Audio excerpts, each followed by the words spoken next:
एकदन्ताय विद्महे वक्रतुण्डाय धीमहि तन्नो दन्ती प्रचोदयात्। ॐ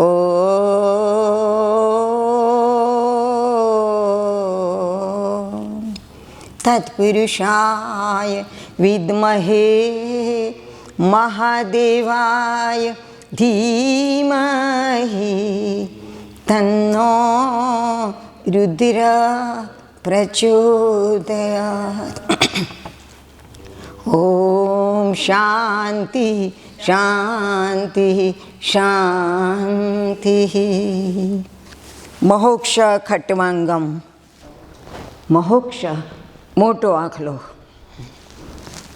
આજે મોટો દંતી ને નંદી ને પોઠીઓ ને આવું બધું કહીએ છીએ ને આપણે, પણ વાસ્તવમાં એ બળદિયો છે, આપણા મનનો ભાઈ છે. આપણું મન પણ બળદિયા જેવું જ છે. એટલે આ જે છે ને મહોક્ષ, ભગવાનનું વાહન મહોક્ષ છે, એ તમારે એને અભિધામાં નહીં સમજવાનું. અભિધામાં તમે શું સમજશો? 3 શબ્દની 3 શક્તિ છે. એક અભિધા, એક લક્ષણા અને એક વ્યંજના. આનો અભિધાનો અર્થ થાય બળદ. પણ ભગવાન કંઈ આવા આખલા ઉપર બેસતા હશે? એ તો શી આવું બધું લખ્યું છે એટલે ચિત્રકારો ચિત્રી નાખે.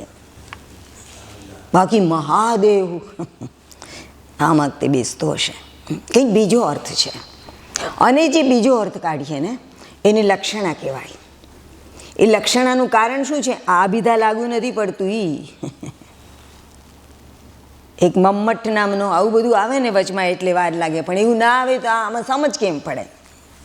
એક મમ્મટ નામનો મોટો વૈયાકરણી થઈ ગયો અલંકાર શાસ્ત્રી.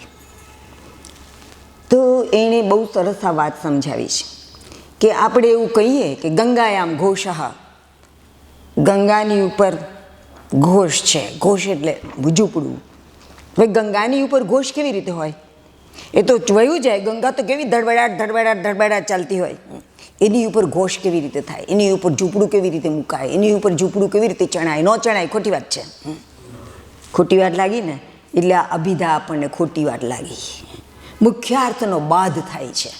જ્યારે મુખ્યાર્થનો બાદ થાય ત્યારે આપણે નવો અર્થ લેવો પડે. તો નવો અર્થ કયો લીધો? મેં ગંગા ઉપર ઝૂંપડું છે એનો અર્થ એમ કે ગંગાને અડકીને એની કિનારે જ ઝૂંપડું છે. હા, હવે બરોબર છે, હવે બરોબર છે. તો આજે નવો અર્થ કાઢ્યો ને એ લક્ષ્યાર્થ છે. શું કામ કાઢ્યો? એનું કારણ છે. જો અમે એમ કહીએ ને કે ગંગા કિનારે ઝૂંપડું છે તો બહુ આમ અસર નથી થતી, પણ ગંગા ઉપર ઝૂંપડું છે એમ કહીએ ને તો તરત સમજાય કે ઓહ, ગંગાનું શૈત્ય અને ગંગાનું પાવનત્વ આ ઝૂંપડાને અસર કરતું હશે. શૈત્ય અને પાવનત્વ આ ઝૂંપડાને મળી રહે છે એ સમજાવવા માટે લોકો એમ બોલે કે ગંગાયામ ઘોષા. તો એ જે કારણ છે ને એ લક્ષ્યાર્થથી પણ ઉપરનો અર્થ છે. અને એનું નામ વ્યંગ્યાર્થ, એનું નામ ધ્વનિ. તો મોટાભાગના સારા કવિઓ, ઉત્તમ કવિઓ છે ને એ ધ્વનિ કાવ્યો લખતા હોય છે. એટલે કંઈક બીજો અર્થ નીકળે. તમને મળ્યો તો એ અર્થ નહીં, કંઈક બીજો અર્થ નીકળે છે. એટલે આમાં તમને મળ્યો છે એ અર્થ છે બળદ, પણ એક બીજો અર્થ છે જે આ ગંધર્વને કેવો છે કે આ બળદ એટલે અભિમાન, આ બળદ એટલે અદેખાઈ, એને નાથવી જોઈએ. એ બધાને નાથવા જોઈએ. મહોક્ષને એટલા માટે યાદ કરે છે. આપણે આરતી ગાઈએ ને એમાં પણ એમ છે કે ભગવાન મારા આખલાને પણ નાથો, હું તમારી સેવા કરીશ, એને નાથો, નંદી કરો.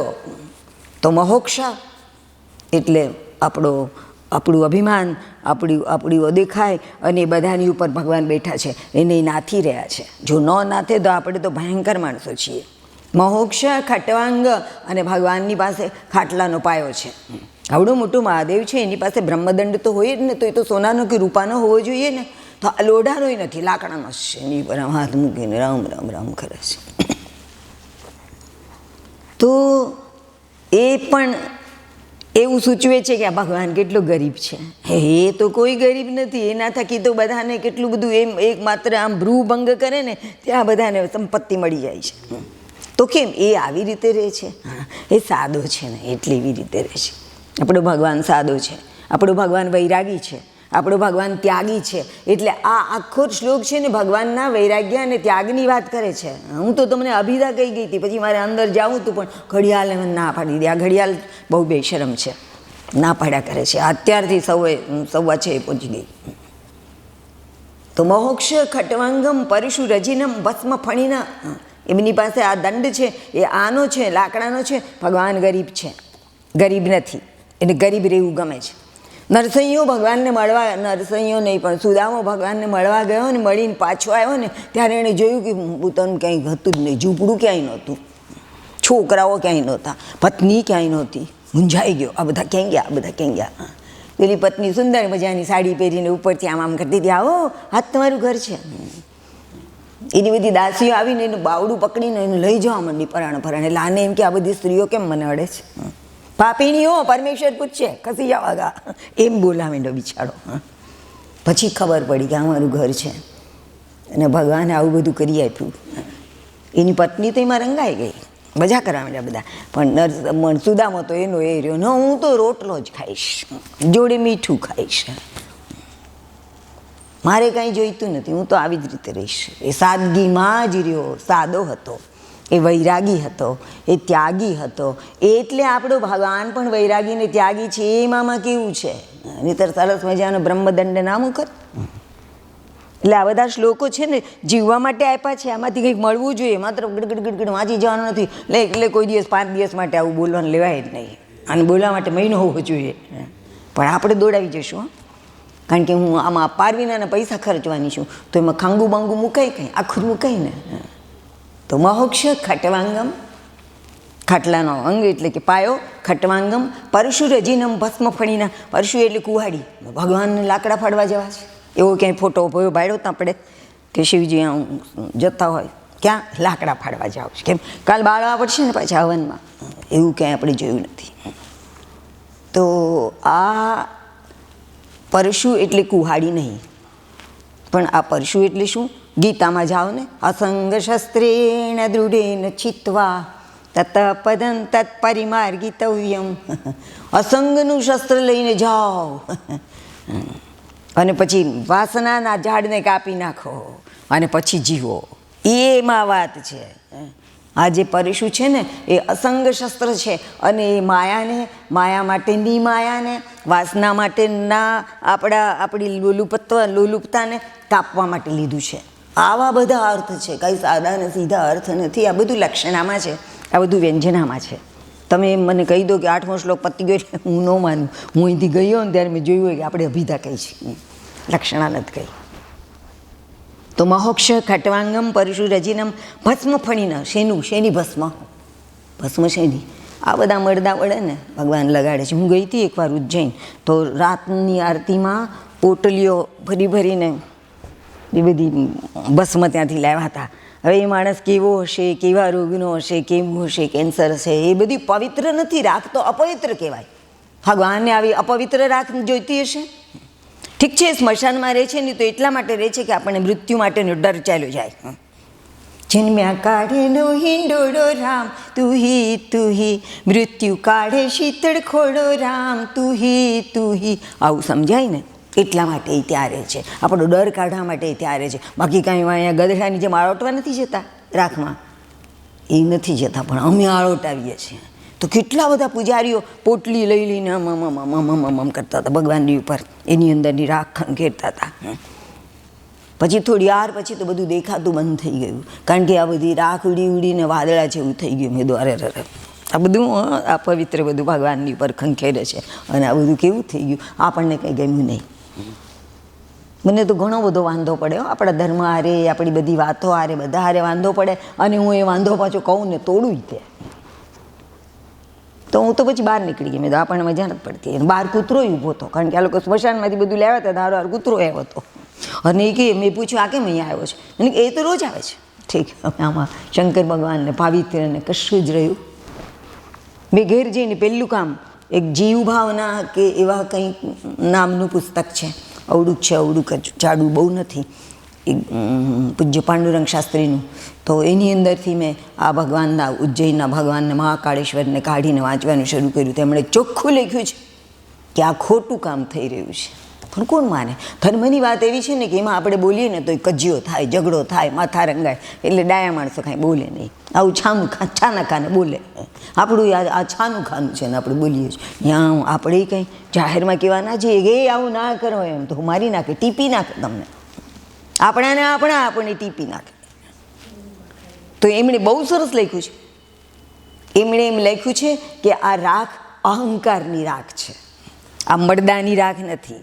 એ તો અપવિત્ર વસ્તુ છે, કોઈ કાંઈ સમજતા જ નથી. એ આ રાખમાં ભગવાન આળોટે છે. અહંકાર નહીં જોઈએ, જરાય નહીં જોઈએ, આટલો હોય નહીં જોઈએ. આટલો હોય ને તો કાલે પાછું એ મોટું થઈ જાય.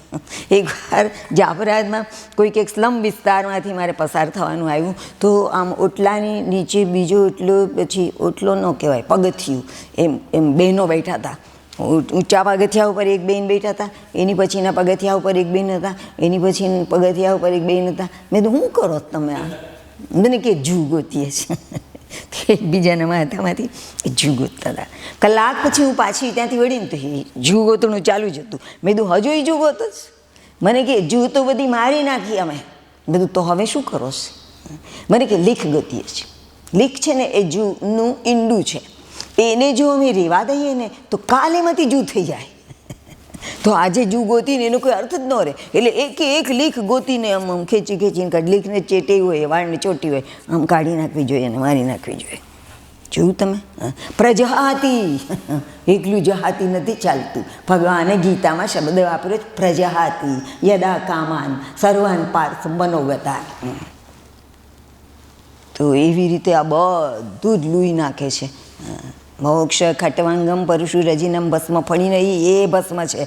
જે તત્વો બરોબર નથી, સારા નથી, રાખવા જેવા નથી, એ તત્વોને મારી નાખ્યા, બાળી નાખ્યા, અને એની રાખ ભગવાને લગાડી. મોક્ષ ખટવાંગમ પરુષુ રજીનમ ભસ્મ ફણીના, તો એ ભસ્મ અને એવું બધું આવે ને એટલે એલી કપાલ પણ આવે. કપાલ એટલે શું કહેવાય? ખોપરી. ખોપરી આવે. ખોપરીની માળા પહેરી છે. મૂર્ખો છે તે ખોપરીની માળા પહેરે. આપણે તો અડીએ પણ નહીં, નાવું પડે. તો એ ખોપરી છે ને એ પણ પાંડુરંગ શાસ્ત્રીએ બહુ સરસ સમજાવ્યું છે. તે દિવસે મારે ઘરે જઈને વાંચવું પડ્યું. મેં હાલ આ વાંચવું પડશે આપણે, હું આ બધું જોયું. તેમાં લખ્યું છે કે મોટા મોટા જ્ઞાનીઓ થઈ ગયા, ભક્ત થઈ ગયા, એની આ બધી ખોપરીઓ છે. એટલે એ બધી વળગાડી તો બળવા નથી દેવું ના. ખોપરી એટલે બુદ્ધિ. પણ મારી માએ મને કીધું હતું કે ઊંધી ખોપરીની છો. મારી ખોપરી તો ચત્તી જ છે, કે પાછળ આંખ છે, આગળ જ છે. પણ એ ખોપરી એટલે બુદ્ધિ, ઊંધી બુદ્ધિની છો. તો જે બુદ્ધિશાળી લોકો છે એને ભગવાને યાદ કર્યા છે, એની ભગવાન પ્રશંસા કરી રહ્યા છે. એની માળા પહેરી છે એટલે એનો અર્થ એમ કે ભગવાન એની પ્રશંસા કરી રહ્યા છે. કેટલા સરસ મજાના અર્થ છે. અને તમે કહો થઈ ગયો, એ અભિધા થઈ ગઈ. લક્ષણ અને વ્યંજના તો બાકી છે. તો ભગવાન એવી ખોપરી પહેરી છે. પણ એની વચમાં કંઈક આવ્યું ને હમણાં, મોક્ષ ખટવાંગમ પરુષુ રજીનમ ભસ્મ ફણીના કપાલય ચેતી ભસ્મ ફણીના. ફણી આવ્યું ને, ફણી એટલે સાપ. તો ભગવાને સાપ રાખ્યા છે. એટલે માણસોએ ગળામાં ખોપરાઈ બાંધી દીધા, અને અહીંયા સાપ વળગાડ્યા, અહીંયા સાપ વળગાડ્યા, અહીંયા સાપ વળગાડ્યા, બધે સાપ વળગાડી દીધા. ભગવાન ગાંડો છે કે સાપને લગાડે? બે અર્થો લઈ શકાય એમ છે. અપિચેત સુદુરાચારો ભજતે મામ અનન્ય ભાગ સાધુરેવ સમંતવ્ય સમ્યક વ્યવસ્થિતો સહ, એવું ભગવાને ગીતામાં કહ્યું છે. એટલે નાલાયક માણસો હોય ને એને ભગવાન ગળે વળગાડે છે. જો એ વ્યવસ્થિત થઈ જાય ને તો. અને બધાને કહે છે કે હવે મારે રસ્તે ચાલે છે, એટલે એનાથી સુગાથા નહીં. અપિચેત સુદુરાચારો, મોટામાં મોટો દુરાચારી માણસને પણ ભગવાન સ્વીકારે છે. આપણે નથી સ્વીકારતા. આપણે તો કંઈ ભૂલતા જ નથી. મેં એક કવિતા બનાવી હતી, વિસ્મરતા શીખવાડો. અમે કંઈ ભૂલી શકતા નથી. ભગવાન વિસ્મરતા શીખવાડો. બધું ન યાદ રાખવાનું જ અમને યાદ રહે. કહ્યું આમ મારે મટામાં બોલ્યો તો ઠીક, હસવાનું બોલવાનું પણ મગજમાંથી જાય નહીં. એવું કરીએ છીએ આપણે. તો ભગવાન ફણી એટલે સાપને લઈને બેઠા છે, એટલે કે એ આવું કંઈ યાદ રાખતા નથી. બધા નાલાયક માણસોને પણ એ ગળે વળગાડે જ જોઈએ, સારો થઈ જાય ને તો. ફણીનો એક બીજો અર્થ છે. શંકરાચાર્ય એમ કહે છે કે 5 ફણી આપણને કરડે છે, 10 ફણી આપણને કરડે છે. બહુ સરસ એમણે વાત કરી છે. એક સ્તોત્ર છે એમનું, જેમ માતાજી માટે એક સ્તોત્ર છે ને, દેવી અપરાધ ક્ષમાપન સ્તોત્રમ, એમ શંકર ભગવાનનું પણ એક સ્તોત્ર છે. અને એમાં એ શગધરા છંદમાં લખાયેલું છે. એમાં એક શ્લોક એવો છે કે પ્રૌઢોહમ, હું પ્રૌઢ થયો, બાળક મટીને હું પ્રૌઢ થયો. પછી શું થયું? યૌવનસ્થો, હું યુવાન થયો. પ્રૌઢોહમ યૌવનસ્થો વિષય વિષધરૈર પંચભીર્મર્મ સંધવ દષ્ટો, 5 સાપ મને દશ્યા, એનાથી હું દશાયો, હું દષ્ટ થયો. કોણ 5 નાગ? કોણ? આપણી પંચેન્દ્રી, એની જોડે જોડે જે કંઈ જોડાયેલું છે. જેમ કે આપણી આંખ છે તો આપણને સારું એટલે નથી જે સારું એ જોવું ગમે છે. તો શબ્દ, રસ, ગંધ, રૂપ, આ બધું જે છે ને એ સાપ છે, અને એ આપણને દસી જાય છે. અને પછી અમને આમ જરાક ઘસ્યું હતું, પણ હવે એવું ફાવી ગયું છે ને રોજ ઘસીએ, રોજ બજાર ઘસવા માંડ્યા. એક વખત અમારો દોસ્તાર લઈ ગયો ને છાટો પાણી કર્યો, તો હવે તો આમ ઘેઘૂર પીધા જ કરીએ છીએ. કેટલી બધી આપણી ઇન્દ્રિયોને આ કેટલું બધું દસી જાય છે. એ સાપ છે બધા. એની વાત કરે છે કે ભગવાનને કોઈ સાપ કરડી ન શકે, ભગવાને તો સાપને કરડી જાય એવા છે. તો ઇન્દ્રિયો જેના કાબુમાં છે, જે ઋષિકેશ છે, ઋષિક શ ફાડ્યો છે અને દીર્ઘઈ હોય, ઋષિક એટલે ઇન્દ્રિય અને ઈશ એટલે સ્વામી, તો ભગવાન ઇન્દ્રિયોના સ્વામી છે. ગીતામાં ભગવાનનું કેટલી વાર ઋષિકેશ નામ આવ્યું છે, એમ આ પણ ઋષિકેશ છે.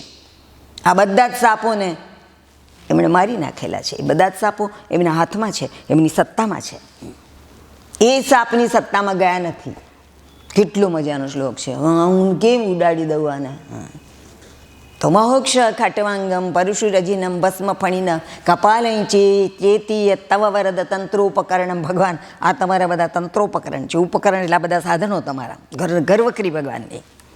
પણ આવી પુઅર ઘરવખરી એમની હોવા છતાંય માત્ર એક ભ્રૂભંગ કરે અને દેવોને દેવતાઓને બધાને સંપત્તિ મળી જાય.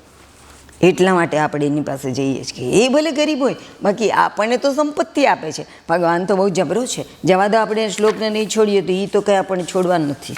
તો એની પછીનો શ્લોક લઈએ. પણ આમાંથી આપણે શું શીખશું?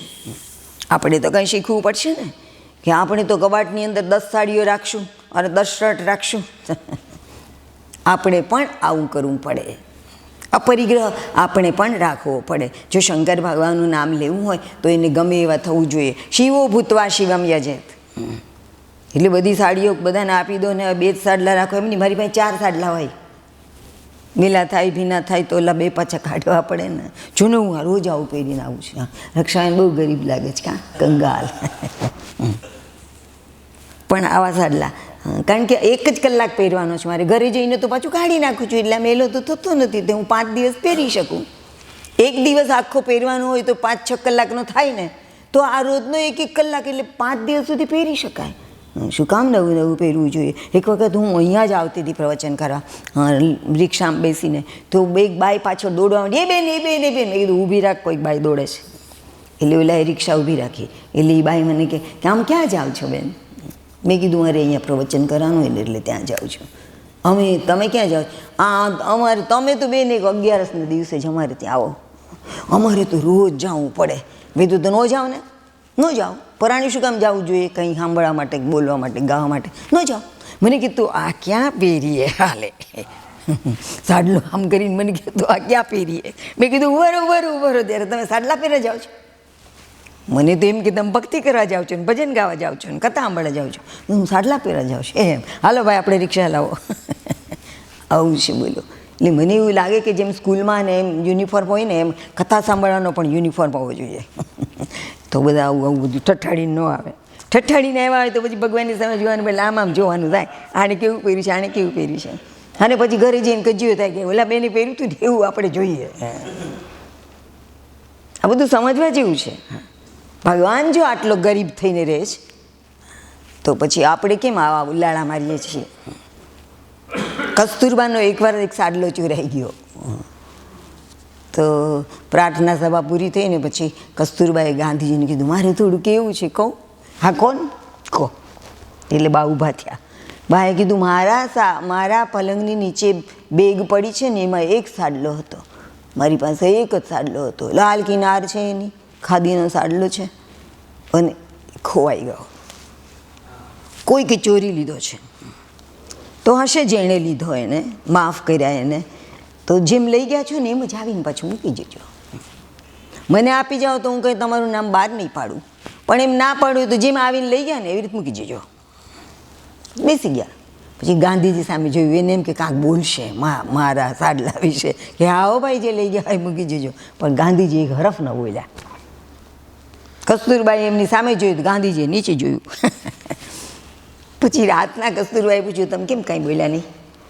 તમે બોલ્યા ને પણ હું બોલી એની બહુ છાપ ન પડી હોય, એની પછી તમે બોલ્યા હોય ને તો જરાક બધાને ભાર પડત. અમારે બોલવું તો હતું પણ હું ન બોલ્યો. હા તો કેમ ન બોલ્યા? પણ મારે તમને કાંઈ કહેવું હતું. હવે એ મારે બધાને દેખતા કહું તો તમારું અપમાન ન થાય એટલે હું ન બોલ્યો. બોલવું તો ખરો પણ હું ન બોલ્યો. હા તો હવે કહો શું બોલવું હતું? તમે એ રાખ્યો શું કામ? એક રાખ્યો એટલે ચોરાઈ ગયું ને. રાખ્યો જ ન હતો ન ચોરાતો. જો મારી પાસે છે આ મેં એક પહેર્યું છે ધોતિયું, એ વળી બાજુ પંચિયું પોતિયું નાનું અમથું, અને એક સુકાય છે. એ કોઈ આ નહીં લઈ જાય. બધાને દયા આવશે કે રાતને બીજે દિવસે ડોસો પહેરશે શું? કોઈ નહીં લઈ જાય. તમે આ રાખ્યો ત્રીજું, એક ડોલમાં પલાળેલું હતું ધોવા માટે, એક તમે પહેર્યું છે અને આ તમે રાખ્યું એટલે વયું ગયું ને, એટલે વયું ગયું. આટલું નહીં રાખવું જોઈએ. એવડા મોટા માણસની પત્ની થવું એ બહુ અઘરું હતું. કોઈ વાતથી સંતોષ ન થાય. સંપૂર્ણ ઉપર ટોચ સુધીની વાત હોવી જોઈએ. બોલો, આનું નામ સાદગી છે, આનું નામ અપરિગ્રહ છે. તમે ઘરે જઈને કબાટ ખોલીને તમારા કપડાઓની ગણતરી કરજો એટલે તમને ખબર પડશે કે હા કેટલાક કપડાં તો એવા છે કે જે કોઈ દી પહેરતા નથી. શું કામ રાખ્યા છે આપણે? 4 સાડલા હોય તો પતી જાય. મને આ અત્યારે તમે જુઓ છો એમ જ મારા જૂના ફોટાઓ જોશો ને તોય તમને આવું જ જોવા મળશે. ક્યાંક લીલો કિનાર હશે ને ક્યાંક આવી કિનાર હશે. પત્યું. હું જાઉં ને તો આમ ઊભી રહું ખાદી ભંડારમાં અને કહું આવો સાડલો હોય ને તો આપી દો. જોવાય ન જાઓ, આવો આપી દો. હમણાં આપણે ત્યાં તો કંઈ આવતું નથી, એ બધું ખાડી ગયું છે. એટલે હું દિલ્હી ગઈ હતી મારો એવોર્ડ લેવા, ત્યારે હું દિલ્હીની પેલીમાં ગઈ ખાદી ભંડારમાં, અને મેં ત્યાં જઈને કીધું મારે કંઈ જોવું નથી, તમે જોઈ લો, આવી જાતનો સાડલો મને જોઈએ. તેણે કાઢ્યા. એમાંથી એક એવો હતો તો હું લઈ આવી, પણ મને કંઈ ગમ્યો નહીં. કારણ કે ઘેર આવીને જોયું તો કાપડ બહુ ઝીણું હતું. મેં કીધું ના આપણે પહેરીએ છીએ એવું નથી, નહીં જાડું નહીં ઝીણું અને ખાદી એવું જોઈએ. મારે કહેવું છે શું કે આમાંથી કંઈક લો, આમાંથી કંઈક લો, કે ચલો આપણે પણ હવે આવું કરશું. ઘણું બધું પડ્યું છે, ખરીદવા નહીં જતા. તો આ સરસ મજાનો શ્લોક છે, પણ આપણે તો એની પછીનો શ્લોક લેવો છે. મારે ચોપડી એટલે ઉઘાડી પડે. મોક્ષ કટવાંગ પછી શું છે એ મને યાદ ન આવે. ગાતા હોય તો બધું કડકડાટ ચાલ્યું જાય. પછીનો શ્લોક છે 9મો શ્લોક. ધ્રુવમ કશ્ચિત સર્વમ સકલમ અપરસ્વદ ધ્રુવમિદમ ફરો દ્રવ્યા દ્રવ્યે જગતિ ગદતી અસ્ત વિષય સમસ્તે પે તસ્મિન પુરમથન તૈર્વિસ્મિતૈવા સુવંજીરે મિત્વા નખલું નનુ દૃષ્ટા મુખરતા. કે કેટલાક માણસો એમ કહે છે કે જગત નિત્ય છે, કેટલાક માણસો એમ કહે કે જગત અનિત્ય છે, કેટલાક એમ કહે છે કે થોડુંક નિત્ય પણ છે ને થોડુંક અનિત્ય પણ છે. હવે મને ખબર પડતી નથી કે આ શું છે, તો હું કેવી રીતે સ્તુતિ કરું, શું ગાઉં, ખબર નથી પડતી. પણ થયું હશે, મને જેમ સમજાય ને એમ હું ગાઈશ, એ લોકોને જેમ સમજાય એમ એ લોકો બોલે. એટલે આ શ્લોક પૂરો થઈ ગયો. આમાં કોઈ વ્યંજના લક્ષણા છે નહીં. એટલે એને મૂંઝવણ થાય છે કે મારે કોની રીતે ગાવું. પછી એણે નક્કી કર્યું કે મને જેમ સૂજે છે ને એમ જ હું ગાઈશ. લોકો તો આવું બધું બોલ્યા કરે અને મને એટલી બધી તાલાવેલી લાગી છે ને કે સ્તુતિ કરવાની, કે હું તો હવે મારી રીતે કરીશ. હું કાલ બોલી હતી, કોઈક બધા હસતા હતા કે બધા લોકો કંઈ એક હરખો જ પ્રેમ કરે, પિક્ચરમાં દેખાડે છે એમ ઝાડની આજુબાજુ 2 જણા દોડતા હોય. આમ જ કાંઈ પ્રેમ ઓછું થાય. પ્રેમ કરવાની ઘણી રીત હોય. એટલે આમણે નક્કી કર્યું કે આ નિત્ય છે એમ કહેનારા અને અનિત્ય છે એમ કહેનારા, ને નિત્ય છે ને અનિત્ય છે ને એમ 2 બાજુ ઢોલકી વગાડનારાની વાત પડતી મૂકો. મને જેમ ગમે એમ હું કરીશ. એટલે છેલ્લું વાક્ય બહુ સરસ છે. સુવન જીરે મિત્વા નખલું નાનું દૃષ્ટા મુખરતા. જેને બોલવાની બરોબર તાલાવેલી લાગી છે ને એ કાંઈ વિચારે નહીં, એ નિર્લજ હોય. એમ ભગવાન હું નિર્લજ બનીને તમારી સ્તુતિ કરીશ. તો બહુ સરસ મજાનું એ કહે છે કે મને જેવું સૂઝે ને એવું હું કરીશ. જેને જેમ બોલવું હોય એમ બોલે, જેને જેમ ના બોલવું એમ ના બોલે. માણસો તો બહુ બોલે. હું એકવાર જતી હતી ને અહીંયા ભાવનગરથી જાફરાબાદ જતી હતી, એવું કંઈક હતું, અને ટ્રોલીમાં બેઠા હતા અમે લોકો. મારી બેન છે ને મારાથી 16 વર્ષ નાની છે, એટલે એ મારા ખોળામાં સૂતી હતી. મેં ઓઢાડ્યું હતું અને મારી જોડે મારો ભાઈ મૂકવા આવ્યો હતો. અને મારો ભાઈ મારી કરતાં ઘણો બધો નીકળતો, આપણે તો નીકળતાય નથી ને ઉકળતાય નથી, તો એ ઊંચો થોડોક. એટલે એક બેન મારી પડખે કોઈક બેઠી હતી ગામડાની, એણે મને પૂછ્યું, મને કે મૂકવા આવે છે? મને કે મૂકવા આવે છે? મેં કીધું એ મારો ભાઈ છે ને, મારો ભાઈ છે, મને લેવા આવ્યો છે. આ બાબો છે એને બધી પંચાયત. મેં કીધું એ બેબી છે. ઠીક, સાસરે જાઉં છું? મેં કીધું પિયર જાઉં છું. મને પછી મજા પડી ગપ્પા મારવાની, કારણ કે એના 2 પ્રશ્નો ખોટા પડ્યા. મેં કીધું હવે જે કંઈ બોલે ને બધું ખોટું જ પાડવું છે આપણે. મેં કીધું ને પિયર જાઉં છું. ઠીક, એટલે આ ભાઈ તેડવા આવ્યા છે. તમે કીધું હા. વર ક્યાં નોકરી કરે છે? એ કાંઈ મને અઘરું લાગ્યું, કયો ગપ્પો માર્યો હશે કાંઈ ગપ્પો. થોડી વાર પછી મને કે આ બેબી છે એમ ને? મને એમ કે બાબો છે. મેં કીધું છે બાબો છે, એ ઘેર છે. મને કે તમે તો ઉજળા માણસ દેખાવ છો, ઉજળી કોમના છો, અને ઘરે એક બાબો છે ને આ બેબી છે ને, તો તમે કેટલા વર્ષના છો? મને કે તમારે બહુ કહેવાય, તમારા માણસો તો બહુ મોડા પરિણામે, અને આટલા આવડી નાની ઉંમરમાં 2 છોકરા થઈ ગયા. ઓ મારા બાપા તો બહુ થયું, ક્યાંય સુધી એણે કકડાટ કર્યો. મેં કીધું કકડાટ કરો માં, મૂંગા થઈ જાઓ. મેં કીધું આ છે ને એ મારી બેન છે, અને બાબો છે ને એ તો મેં મારેલું ગપ્પું છે, હું પરણી જ નથી. આ મારો ભાઈ છે. હું મારે ઘેરથી મારે મોસાળ જાઉં છું 2 દિવસ માટે, અને પછી પાછી આવીશ. હવે કંઈ પૂછવું છે તો કહું એનો જવાબ. હું કામને પૂછો છો? શું જાણીને કરવું છે? પડખેવાળાને ખોડા બેબી છે બાબો, હું જાણીને કામ છે? માણસો આવા છે, બોલ બોલ બોલ બોલ. મંદિરમાં જાય ને તો બોલ બોલ બોલ કર્યા કરે. આમ હાથ જોડીને વાતો ચાલુ હોય. ભગવાનને શું આવતું હશે? આવો આ સમાજ છે, અને એમાં હું ભગવાન ગાવા બેઠો છું. તો પછી મેં એવું નક્કી કર્યું કે મને જે હુજે ને એ જ હું ગાઈશ. તો 10મો શ્લોક છે, તવ ઐશ્વર્યમ યત્નાદ યદુપરિવીરં ચિર હરિરથા પરિચ્છે તુમ યાતા વનલ મનલ સ્કંદ વપુષ તતો ભક્તિ શ્રદ્ધા ભર ગુરુ ગુરુણદ્ભ્યામ ગિરિશયત સ્વયં તસ્તે તાભ્યામ તવ કિમનુવૃત્તિર્ન ફલતી. બહુ સરસ શ્લોક છે. ભગવાનનું આ જે લિંગ છે ને, લિંગ એટલે મેં કહી દીધું હતું તમને કે અવ્યક્ત સ્વરૂપ વ્યક્ત થાય જેના દ્વારા એને લિંગ કહેવાય. આ લિંગ કંઈ પુરુષનું લિંગ કે સ્ત્રીનું લિંગ કે એવી કોઈ વાત નથી, પણ આપણે સમજતા નથી. એટલે આની વિશે પણ બધામાં બહુ અસમજ પ્રવર્તે છે. મને એનો અનુભવ થઈ ગયો છે. અહીંયા સણોસરા છે ને, સણોસરાની પડખે એક બહુ સરસ મજાનું મંદિર છે, સાંઢીડા. હા, સાંઢીડા મહાદેવ. તો અમે લોકો પહેલાં ત્યાં બહુ જતા. બહુ સરસ છે સાંઢીડા મહાદેવ. પડખે પછી નદી છે, સરસ છે બધું. અને પછી ત્યાં 2 મંદિર છે. એક મોટું મંદિર છે, એના ભગવાનના દર્શન જ કરાય, પણ પડખે એક નાનું મંદિર છે, અને એના ભગવાનને નવડાવાય. તો અમે તલ લઈ જઈએ અને તલથી ભગવાનને નવડાવીએ. કોઈ વાર ચોખા લઈ જઈએ અને ભગવાનને એનાથી નવડાવીએ. નમો ભવાય શર્વાય રુદ્રાય વરદાય છે એવું 11 વખત બોલીએ. કંઈક સારું કામ થયું હોય તો ભગવાનનો આભાર માનીએ એ બાને.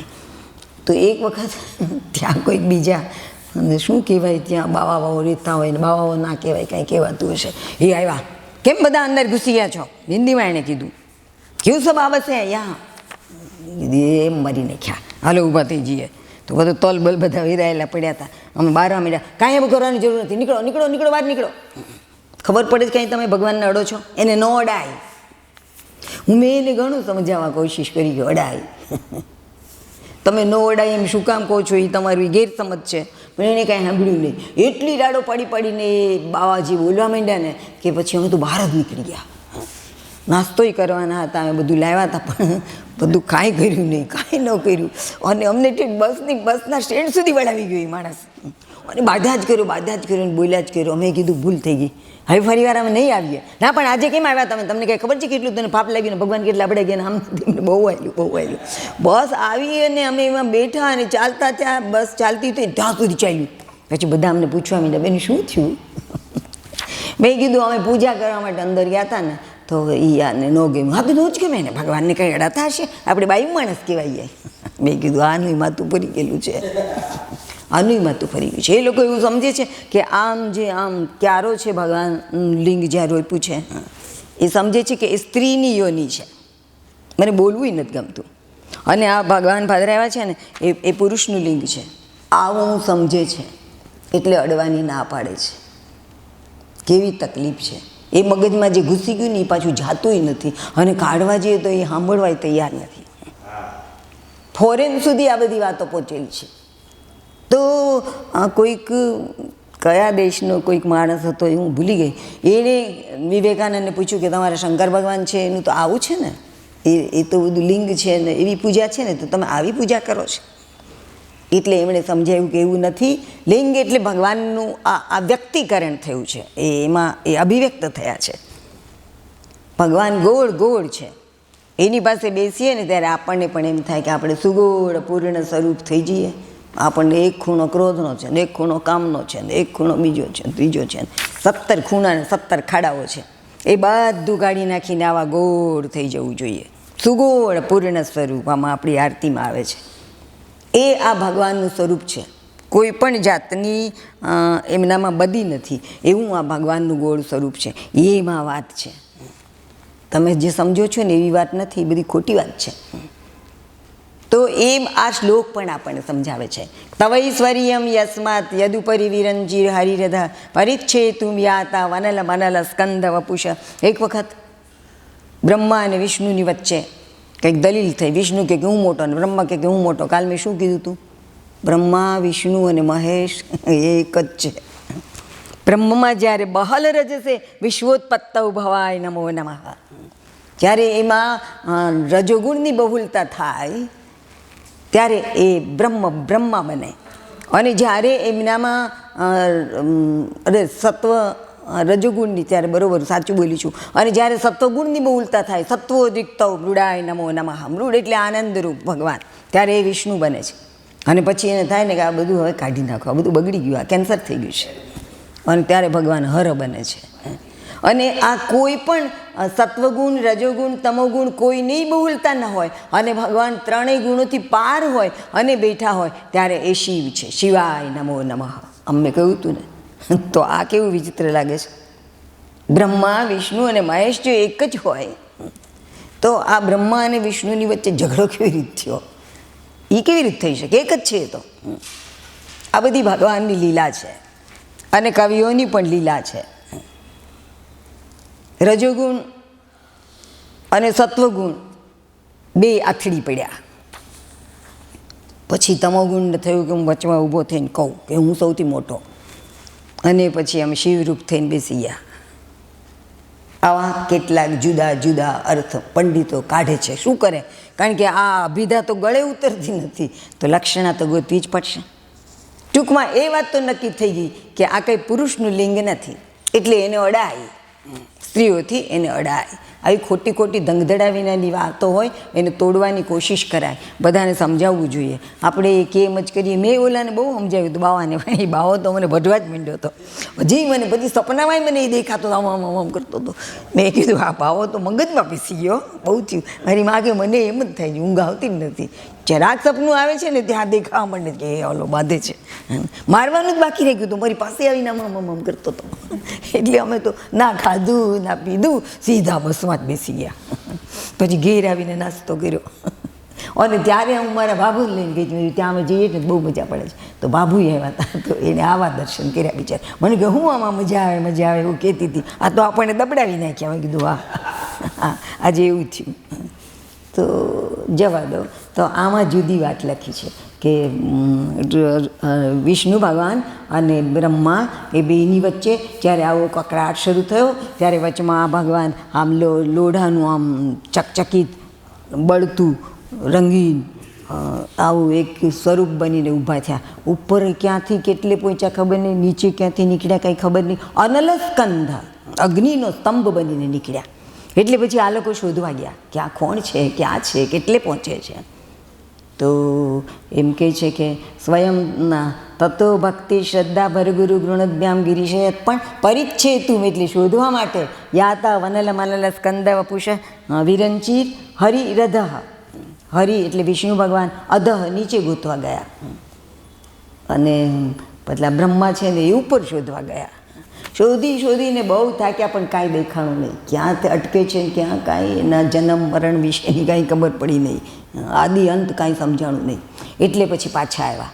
ભગવાન સંશોધનથી મળતો નથી એમ આ શ્લોકને કહેવું છે. પણ કેમ મળે છે? ભક્તિ કરવાથી મળે છે, શ્રદ્ધાથી મળે છે. એટલે પછી બે જણા બેસી ગયા ભક્તિ કરવા માટે, અને પછી ખબર પડી કે આ તો શંકર ભગવાન છે અને આ એમની અભિવ્યક્તિ છે. એટલે આમણે એમાંથી તાર્યું. સ્વયં તસ્તે તાભ્યામ તવ કિમ અનુવૃત્તિર ન ફલતી, એમની અનુવૃત્તિ કેમ ના ફળે. એટલે આ લોકોએ ભક્તિ કરવાનું શરૂ કર્યું ને ત્યારે એમને દેખાણા આ ભગવાન સ્વરૂપ સરસ મજાનું દેખાડ્યું. સમજાણું? તો એવો આ શ્લોક છે. અને આની ખાસિયત છે, આ સ્તોત્રની ખાસિયત છે કે 4 પહેલાં સુધી બધું આવું બધું ચાલે, અને પછી છેલ્લી પંક્તિમાં છેલ્લા ચરણમાં એની વિશે કંઈ કહે.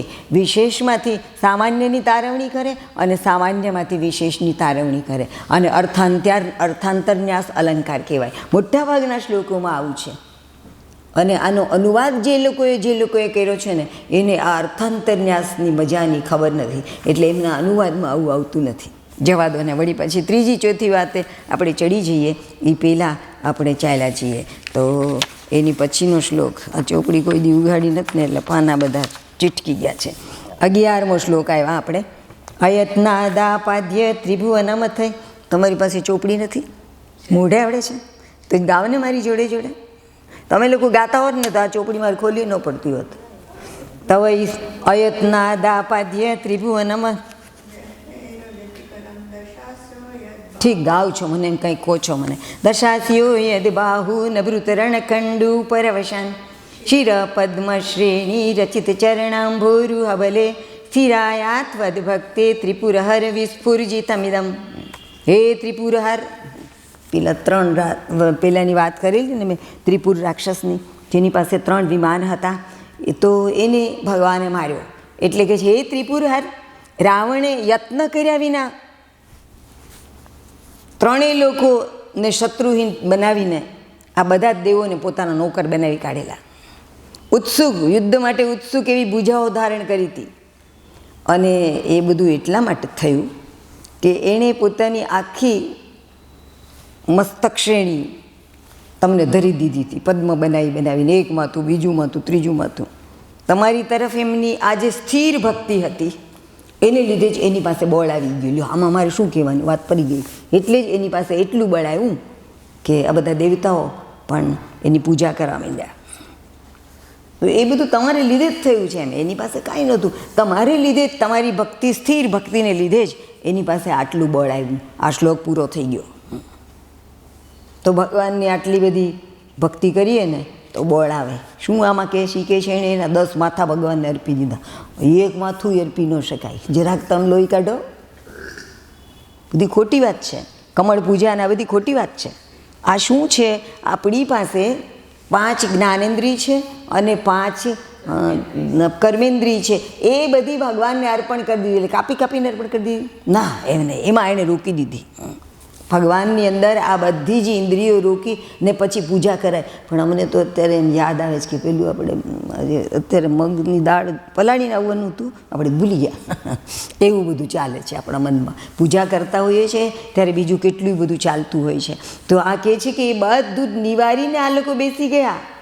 એટલે આમાં લખ્યું છે કે 10 મસ્તકથી તમારી પૂજા કરી, 10 મસ્તક વધેરીને તમને આપી દીધા, એટલે તમે આટલું બળ આપી દીધું. પણ મેં કહ્યું ને તમને કે ક્યાંય અભિધા લેવાની નથી, બધે જ લક્ષણા લેવી પડે. પૂજા કરવા બેઠા હોઈએ ત્યારે બધી ઇન્દ્રિયો ભગવાનમાં રોપી દેવી જોઈએ. ના રોપી દઈએ તો નકામું જાય. વાણી ગુણાનું કથને શ્રવણમ કથાયામ, 2 શ્રવણવ છે એ કથામાં રોકવા જોઈએ. વાણી છે એ ભગવાનના ગુણમાં રોકવા જોઈએ. આપણે પહેલે દિવસે નહોતું ગાયું, તારે જીભ છે કે છોડ્યું, આવું ગાયું હતું ને આપણે, રામ નામ લાડવા રે વાળું. આજે ફરી વાર નથી ગાવું, આપણે ઘણું બધું આગે જવાનું છે. 12મો શ્લોક તમને લાગે છે ને પૂરું થશે. અયમુષ્યત્વ સેવા સમધિગત સારંભુજવનમ બલાत् કૈલાસેપી તદ દિવસ તૌ વિક્રમયત અતસ ચલિતાંગુષ્ઠ શિરસી પ્રતિષ્ઠા ત્વય્યાસીત ધ્રુવપચિતો મુય્યતિ ખલા. આટલું બધું શંકર ભગવાન પાસેથી રાવણને મળ્યું એટલે રાવણ ફૂલાઈ ગયો. એમ વાત કરે છે. આમાં એક કથા છે. રાવણ ફૂલાઈ ગયો. એની માતાને એક ટેવ હતી, શ્રાવણ મહિનામાં ષોડશોપચારથી ભગવાનની પૂજા કરે. સરસ મજાનું લિંગ બનાવે રેતીનું અને પછી એની પૂજા કરે. આપણા ઇન્દ્રને કોણ જાણે આવું તોફાન કરવું બહુ ગમે. બધી વાર્તાઓમાં ઇન્દ્રે જ તોફાન કર્યું હોય. તો ઇન્દ્રજી આ લિંગ ચોરી ગયા, દરિયામાં નાખી દીધું. કઈ આમ ધ્યાનમાંથી બહાર આવીને ત્યારે એને થયું એટલે ભગવાન ક્યાં ગયા, એટલે એણે કજિયો શરૂ કર્યો. એને બહુ દુઃખ લાગ્યું એટલે રાવણ આવ્યો. રાવણ એનો છોકરો આવીને કીધું શું થયું, અહીંયા હું બાણની પૂજા કરતી હતી તો ક્યાંક વયું ગયું. અરે હું સારામાં સારું બાણ લઈ આવું, હું એટલે કોણ, મને કેટલી બધી તેવડ છે, મારામાં કેટલી બધી શક્તિ છે. આ 10 માથા વધેરીને મેં બધી શક્તિ લીધી છે. આ શક્તિ વડે હું કૈલાસ જ લઈ આવું. પછી કંઈ વાંધો છે, એટલે કૈલાસ લેવા ગયો. કેવું વિચિત્ર છે. નારાયણી સેના લઈને દુર્યોધન નારાયણની સામે જ લડવા ગયો. તમે જેની પાસેથી મેળવો છો એની સામે લડો છો, એને માટે લડાય કોઈની જોડે, પણ એની સામે લડાય કે? એમાં ભગવાનની પાસેથી એને બળ મળ્યું હતું તો એ ભગવાનને જ ઉખાડવા ગયો. કૈલાસ જ લઈ આવું અહીંયા આગળ, પછી તું પૂજા કર્યા કરજે. એટલે એ કૈલાસ લેવા ગયો. આ ઊંચક્યો જરા હલ્યો એટલે પાર્વતીજી દોડતા આવ્યા. આ કેમ હલે છે જુઓ તો ખરા. એ તો હલે ના, પણ આ તો બહુ હલવા માંડ્યો. એટલે ભગવાને જરાક આમ પગ બહાર કાઢીને અંગૂઠો જ દાબ્યો, બીજું કાંઈ ના કર્યું. એ એક અંગૂઠો જ જરાક દાબ્યો અને ત્યાં ઓલો ચું કરી ગયો. અલપિયા પાતાલે પહેલાં સત્યાલિતા અંગુષ્ઠ શિરસી, એક અંગુષ્ઠનું એનું ઉપરનો ભાગ જ અંગૂઠાનો પણ શિર જ ટોચ જ જરાક આમ દબાવ્યું, ત્યાં ઓલો ત્યાં આગળ દબાઈ ગયો, કચરાઈ ગયો, ચીપાઈ ગયો, ચું કરવા માંડ્યો. અને પછી બધું બરાબર થઈ ગયું. એટલે આટલું આમાં શ્લોકમાં લખ્યું છે. આ શ્લોક વિશે શું કહીશું? એમ જ કહીશું કે એટલે ભગવાનની સામે થવા જેવું નથી. જો આણે અર્થાંતરના અલંકારની જેમ એ તારવીને આપ્યું, ધ્રુવ પછી તો મુય્યતિ ખલા. ખૂબ સમૃદ્ધિ મળી જાય, ઉપચિત થઈ જાય. કોઈક નાલાયક માણસ ખૂબ સમૃદ્ધિવાળો થઈ જાય ત્યારે એ વિવેક ભ્રષ્ટ થઈ જાય છે. તો આ વિવેક ભ્રષ્ટ થઈ ગયો હતો તે કોઈને નહીં, ભગવાનને જ ઉખાડીને લઈ જવાની વાત કરતો હતો.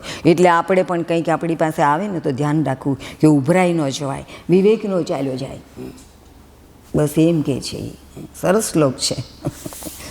મને તો આ શ્લોક બહુ ગમ્યો હતો. સારું, તો ભગવાન જ્યારે દંડ આપે ને ત્યારે આવી રીતે દંડ આપે. કાંઈ લાકડી લઈને ન આવે ને મારે નહીં કાંઈ, પણ આમ કર્યું ને એલો દબાઈ ગયો.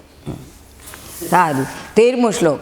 યદુદ્ધિમ સુતરામણો વરદ પરમોચ્ચૈરપી સતીમ અધશ્ચક્રે બાણ પરિજન વિધેય સ્ત્રીભુવન ન તચ્ચિત્રં તસ્મિન વરિવસિતરી ત્વચ્ચરણયોર ન કસ્યા ઉન્નત્યૈ ભવતિ શિરસસ્ત્વય્ અવનતિ.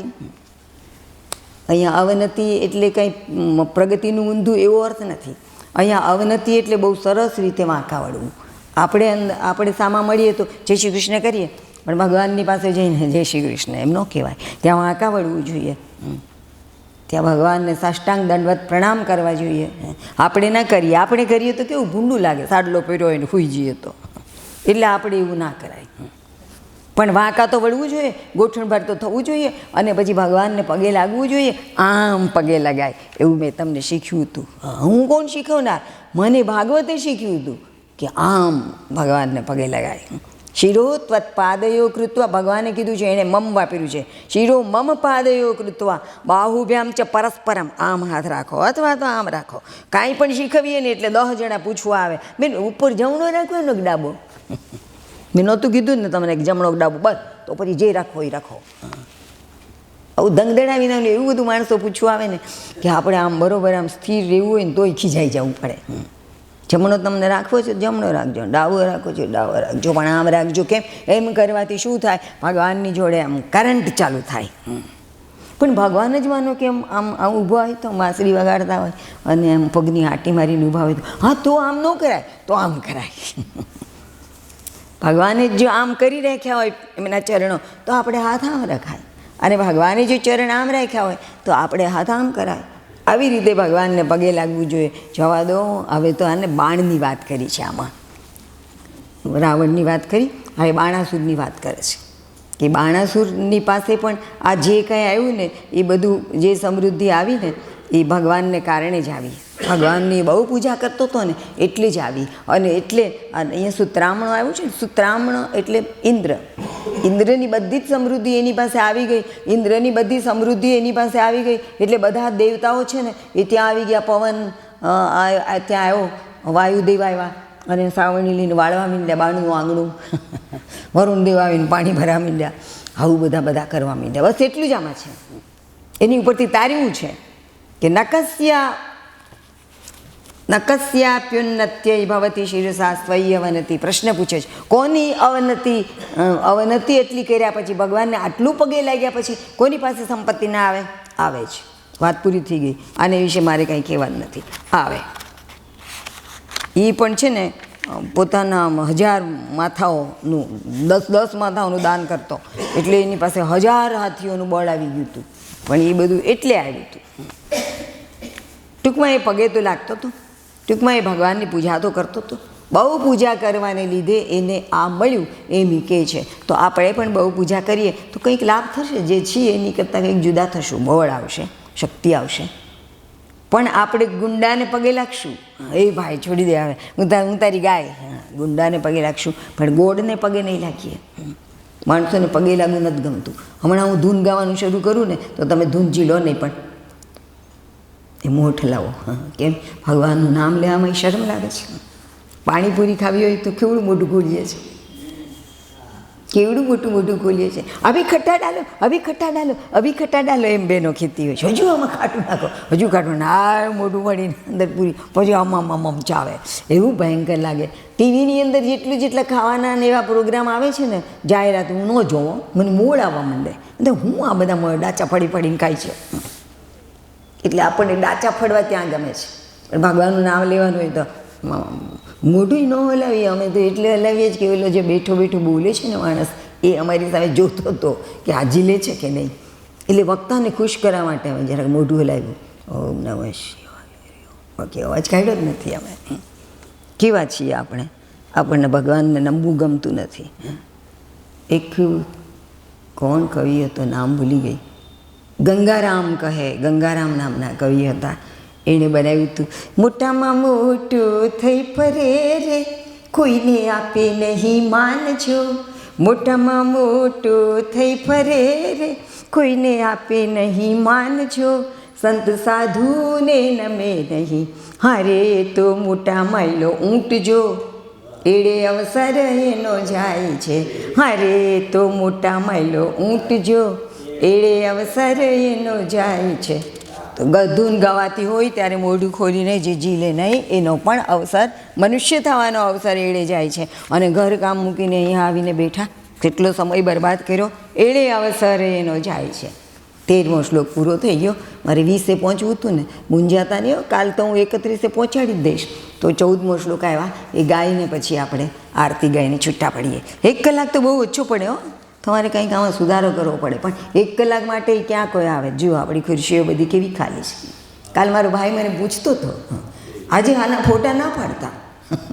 એ મને પૂછતો હતો, મને કે તમને સાંભળા તો કંઈક ઈન મીન ને 3 જણા જ હોય છે. મેં કીધું એ જે હોય છે ને એ લોકો પણ મોટિવેટેડ હોય છે. એક ભાઈ તમે કીધું કંઈક લખતા હોય છે, એક બેન પણ લખતા હોય છે, અને બીજા આમામ કરતા હોય છે. એટલે સારું. મેં કીધું અહીંયા મહાભારતનો તમે ફોટો જુઓ તો વ્યાસ જે બેઠા હોય તો એની સામે એના 5 શિષ્યો જ બેઠા હોય છે. ઘણીવાર એવું બને કે ગુરુજી એક બેઠા હોય અને એની સામે એક છોકરો જ બેઠો હોય. એટલે મેં કીધું કંઈ સંખ્યા ના ગણવાની હોય, સંખ્યા ના ગણવાની હોય. તો એવું છે. બોલો, ઘરમાં બધાએ કીધું હું તમે ભાષણ કરવા જાઉં છું. મને કે બધી ખુરશીઓ તો ખાલી હતી. મારી ભાભી તો બહુ હશે. મને કે હવે હું એક વખત આવીશ. મેં કીધું તો 1 ખુરશી ભરાશે.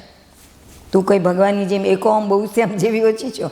હા, તો એવું છે. બોલો, આપણને બધાને જે નથી આવતા ને બધાને મહિમના આવડે છે એટલે નથી આવ્યા. સારું. અકાંડ બ્રહ્માંડ ક્ષય ચકિત દેવા સુરકૃપા વિધેયસ્યા સિદ્ધ્ય સ્ત્રીનયન વિષં સંવૃતવત સકલમાશ કંઠે તવન કુરુતે ન શ્રિયમહો વિકારોપી શ્લાઘ્યો ભુવન ભયભંગ વ્યસનીના. અકાંડ બ્રહ્માંડ, તમને ખબર છે આ વાતને. આ મેં તમને ન કીધું કે બધા પ્રસંગો જ આવે છે, વાર્તાઓ જ આવે છે. એ લોકોએ જ્યારે સમુદ્ર મંથન કર્યું દેવો અને દાનવોએ ભેળા થઈને, ત્યારે સૌથી પહેલું ઝેર નીકળ્યું. અને એ ઝેર નીકળવાને કારણે ચકિત, આ બધા ચકિત થઈ ગયા, ડરી ગયા કે હવે શું થશે, આ ઝેર ક્યાં ફેંકશું, જ્યાં ફેંકશું ત્યાં બહુ મોટી હોનારત થશે. અને પછી બધા ભગવાનને ઝેર દેવા ગયા અને ભગવાન પી ગયા. એમ લખ્યું છે માઇન્ડવેલ ભાગવતમાં. અહીંયા ગળામાં ઠાંસી રાખ્યું એવું નથી લખ્યું, પી ગયા એમ જ લખ્યું છે. અને હથેળીમાં લઈને પી ગયા. મને એ શ્લોક નથી આવડતો, નહીં તો કેત પી ગયા ભગવાન. એમણે પીતા પહેલાં પાર્વતીને પૂછ્યું, આ લોકો આ લઈને આવ્યા છે તો પી જાઓ. હા, પી જાઓ ને, તમારો તો સ્વભાવ છે દુઃખીઓનો, બેલી થવાનો, અને આપણી તો ફરજ છે. આ બધા જ્યારે અકાંડ બ્રહ્માંડ ક્ષય ચકિત, બધા ચકિત થઈ ગયા, ડરી ગયા છે, ત્યારે તમારે પી જવું જોઈએ, પી જાઓ. એટલે ભગવાન પછી પી ગયા. એટલે આ ભાઈ એમ કહે છે કે સકલમાશ કંઠે તવન કુરુતે ન શ્રિયમહો વિકારોપી શ્લાઘ્યો ભુવન ભય ભંગ વ્યસનીના. એ પીવાને કારણે આ કંઠ એમનો ભૂરો થઈ ગયો. પણ એ ભૂરો કંઠ થઈ ગયો એ કે એમને ખરાબ નથી લાગતો. ગોરું ગોરું શરીર અને ભૂરો કંઠ સરસ લાગે છે. એટલે કે વિકાર અપી શ્લાઘ્ય, વિકાર થયો કહેવાય એમને. જરા અહીંયા દોષ પેઠો, ડાઘ પડી ગયો, તો કે છે એ પણ શ્લાઘ્ય એટલે વખાણવા લાયક થઈ ગયો. વિકારોપી શ્લાઘ્યો ભુવન ભય ભંગ વ્યસનીના, જેને ભુવનના ભયનો ભંગ કરવાનો વ્યસન છે. એટલે કે લોકોને મદદ કરવાની જેને વ્યસન છે, ટેવ છે, એ તો કંઈક આવું બધું કરે ત્યારે ઘાયલ થાય ને તો પણ એને શણગાર જેવું લાગે, એમ વખાણ કર્યા છે. હવે આમાં આપણે કંઈ કહેવાનું છે? ભગવાનને આવું કર્યું, કેમ આમ કહ્યું? એને બધા માટે બહુ મહાન હતું, મમતા હતી લોકો માટે, એટલે એમણે આ ઝેર પી લીધું. તો એક બહુ સરસ મજાનો શ્લોક છે, ભર્તૃહરિનો શ્લોક છે. ભર્તૃહરિનું નીતિ શતક વાંચજો અને વૈરાગ્ય શતક વાંચજો, બહુ મળશે. તેમાં એક શ્લોક છે, એનો અર્થ એવો છે કે કેટલાક માણસો એવા સારા છે, એ તે સત્પુરુષા પરાર્થ ઘટકા, એ બીજાઓનું બહુ ભલું કરે છે. પોતાનું બુરું થઈ જાય તો વાંધો નહીં, બીજાનું ભલું કરવું જોઈએ આપણે, એમ ભલું કરે છે. આ એક પ્રકારના માણસો. બીજા પ્રકારના માણસો એવા છે કે બીજાનું ભલું કરે જ ખરા, પણ એટલા માટે કરે છે કે એ કરવાથી પોતાનું ભલું થાય છે. હું તમારું બહુ ભલું કરીશ, બધું બહુ કરી દઈશ, રસ્તાઓ સુધારી દઈશ, થાંભલાઓ નંખાવી દઈશ, લાઇટના 2-4 વધારે, પણ શું કામ? 5 મહિના પછી હું ચૂંટણીમાં ઊભી રહેવાની છું ને, મત આપજો. પોતાનું સારું થાય એટલા માટે બીજાનું ભલું કરે છે. એક પ્રકાર એવો છે કે જે પોતાનું બગડીને તો પણ બીજાનું ભલું કરે, અને બીજો પ્રકાર એવો છે કે પોતાનું સારું થતું હોય ને તો અલબત્ત બીજાનું ભલું કરે. અને ત્રીજો પ્રકાર એવો છે કે પોતાનું સારું થતું હોય ને તો બીજાનું બગડે ને તોય વાંધો નહીં, એવું છે. અને ચોથો પ્રકાર તો એવો છે કે હું તો મરું પણ તને રાંડ કર્યું, આવી આપણી એક કહેવત છે. ભલે મારું બગડે પણ તારું બગડતું હોય ને તું મારું બગાડવાય તૈયાર છું, પોતાનું બગાડીને બીજાનું બગાડે. આવા 4 પ્રકાર છે. ભર્તૃહરિ કહે છે આને કયા પ્રકારમાં મૂકવો, એ કે એને જાનીમાં હે, એ હું જાણતો નથી કે આને કયા પ્રકારમાં મૂકવું. તો આપણે ભગવાનને કયા પ્રકારમાં મૂકશું? પોતાનું બગાડીને પણ એ જગતનું સારું કરવા ગયા. તો આપણે આમાંથી શું શીખવાનું છે? હા, એવું શીખવાનું છે કે જરાક આપણને નુકસાન થાય તો વાંધો નહીં, બીજાનું ભલું કરતા થતું હોય તો થવા દો, બીજાનું ભલું કરવા માટે જ જીવો.